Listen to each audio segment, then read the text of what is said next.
What's going on, everyone? The stock market fell once more today. The crypto market boomed today.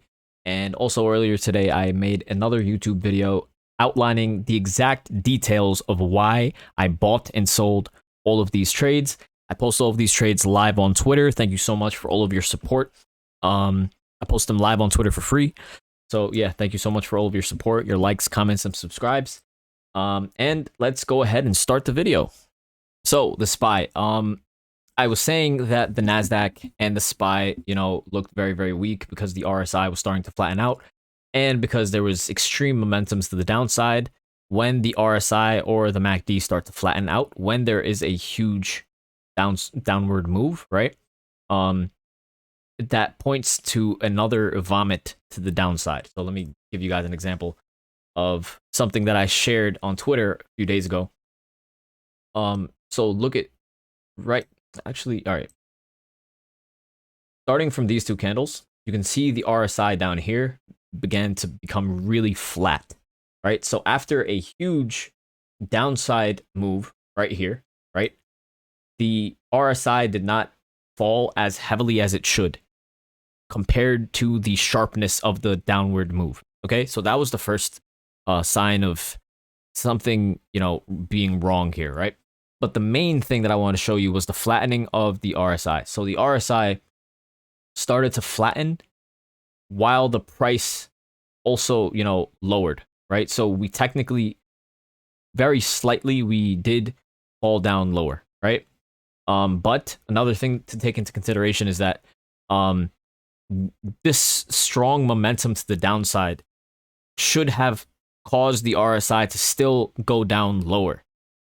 Much more heavier. You understand? So we closed lower than the previous candle, and this was the first candle to basically stop the momentum. You understand? So say, for example, there's like a 150-pound like football player running at you, right? This is the 150-pound football player, right? Coming at you full force. It was those candles, right? Think about it in terms of momentum. So this candle here, it needs to be very, like, it needs to be at least maybe like 200, 250 pounds for that person not to fall over, right? So if that guy's running at you full force, like we see here in these candles, and this candle here is not a 200, 250-pound football player, then that would mean that that person is going to end up falling even lower. That person is going to end up falling. Does that make sense? So that is the exact same concept essentially that I I didn't say it in detail like this on Twitter, but that was essentially the premise of why I thought that the market was going to come back and retest this trend line. So we were trading up here. The market had already fallen so much. This was a green candle. Everyone thought that it was a bullish reversal, but because of that analogy that I just shared with you, I thought that the IWM would continue falling. And for this exact same flattening of the RSI reason, essentially this whole downward move as well, same concept. So yeah, so now, so we can see the RSI here. At the time of me entering the shorts, the RSI looked actually like flatter, but because I saw the weakness in the IWM, that meant that there was going to be weakness in the SPY as well, and the SPY looked terrible. So yeah, so now essentially for the SPY, the next downward target is, going to be this level here at 442.66. We were monitoring this orange level. I said that we were going to retest 444.76, and then essentially now I think we're going to come back and retest 442.71, right? Because I still feel that the IWM has some more weakness to go. And as the IWM and the NASDAQ show more weakness, the SPY will also inadvertently show weakness as well. So I believe the SPY is going to fall at least down here. And if not, it will stop right above 441 potentially. And then those levels, if those break, then, I don't see why we can't touch the upper 430s or 430, down here at this trend line, come back, retest. But I mean, that would be very dramatic. So we've already fallen like essentially 2.4%. if we fall down here, that's essentially like 3.5%, right? So the most recent drop was only 2.4% as well, right? So we can go back here and look at the most recent drop here. This was 3.7. So it is entirely possible that we do come back and retest this level, but then looking at chart, how would it look? This was a very, very important resistance level to break, right? We were monitoring back here in April. We were monitoring a break of this level. And then as the SPY created a bottom on this level, this signaled that we found support, and this was a nice level to, propel off. So we propelled, and then we came and retested this black trend line, which is the uptrend line from the bottom of the coronavirus. So that acted as very, very clear resistance. So these two trend lines created a very perfect channel, right? So the black trend line, and then this trend line here as well, it acted as support here. And then once we broke, right, so then we reclaimed it. And now, if we do come back to retest it once more, I think we would need to come back and then retest 435. So, I mean, these next few days can be very, very interesting for the SPY. But if we do retest 444.76 and then create a support level above it, then that can be used as a potentially good sign for a bounce. Because if you look at the MACD right now, we are extremely oversold on the MACD, which is very, very good, which means that there's lots of potential upside room, right? So, yeah, we just have to see whether or not the SPY breaks through. Essentially, we need to see how it responds around 442.66. If it even touches it. I mean, today we went and 443.22. So we were about 70-60 cents away. Yeah, if that breaks through, then we're going to come back and retest 441. And then if 441 breaks, then we're coming into the high 430s. So yeah, we have to see how that happens on the SPY, right? I rambled. But anyway, so we can go ahead and check out the IWM, because there's a lot of weakness that I see in the IWM. And because there is that weakness in the IWM, I think that the SPY falls, and especially, the NASDAQ also falls, because you could also see the RSI flattened out here. And the same way that the RSI flattened out over here, that signaled weakness to me. So I think that the NASDAQ could also fall a bit more as well. So the IWM, the level to watch is going to be 217.65. We can see that it failed at this trend line and it closed below it. So that is not a good signal. So now essentially we need to see how it responds around the 217, 218 level. If that breaks, then we can come back and retest essentially the high 216s. So 216.75 to 216.50, right? And that would be very, very dramatic of a move downward. But you could also see that the MACD on the IWM has not fallen as low as it once did back here in August or back here in July. So there is a lot more potential room for, you see this blue level right here, to come back and retest this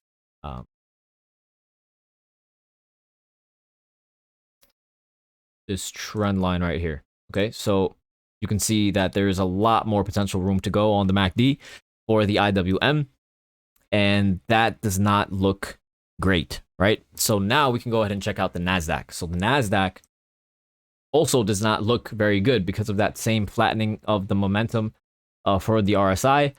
The fact that there, overall the IWM doesn't look very strong, and we closed lower than what we did yesterday, but like dramatically compared to the IWM.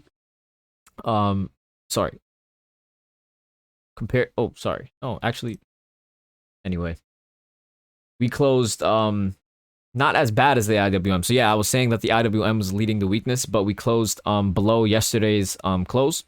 So I think that if we break lower on the IWM as well, the NASDAQ can come and retest 372 to 373. So 374.06 needs to hold. It's been acting as support currently, but I believe that the overall market is showing very, very abnormal weakness, and we are making lower lows. So we need to see if 374 holds on the NASDAQ, and if not, then 372, 373 is definitely going to be the next target. But it's all really predicated on how weak these other indices are going to be, right? And to have an overall picture of how weak the other indices are going to be, we have to look at the 30-year yield, we have to look at the 10-year yield, and we have to look at the dollar. All right, so let's go ahead and look at those right now. So today, the NASDAQ, the 30-year yield was very, very strong, right? So once this started showing a lot of strength, the NASDAQ actually started to rally just a little bit because it was taking a huge beating into the, let me just show you.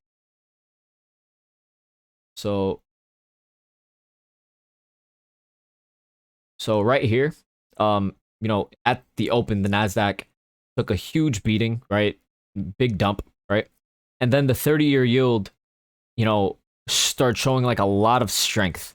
So the NASDAQ started to bounce off of this low, and we broke out of a potential bear flag that was being formed. And things started to look better, and we closed above 377.40, which was a, important level of resistance, but that couldn't sustain itself, and then we, fell down lower. So anyway,